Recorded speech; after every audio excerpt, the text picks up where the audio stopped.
Let's look at another one here. Zscaler. ZS. So ZS is similarly catching a bid today. Yeah.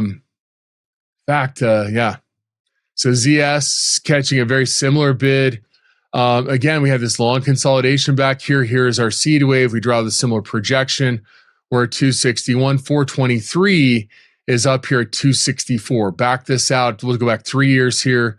That's at about a 61% retracement. So out of the two, which one has more potential upside?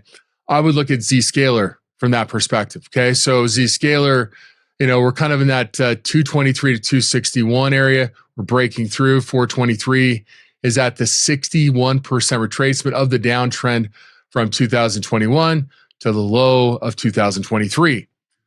So we probably have a little bit more upside here, a little more oomph to get towards that 260 level. Now, today's trade in Zscaler is this week. It's very short dated.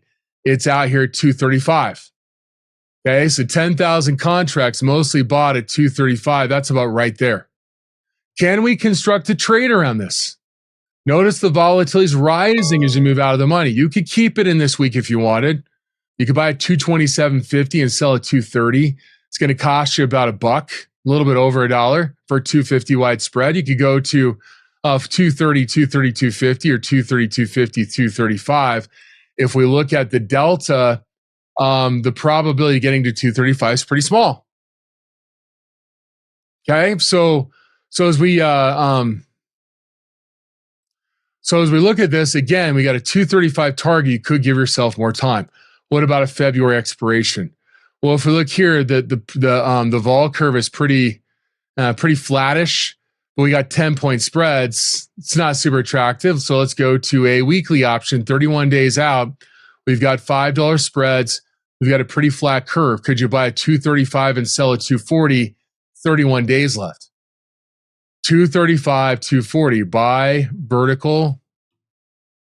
It's going to cost you about $1.65 on a $5 wide spread. The pricing there is not terrible. Okay.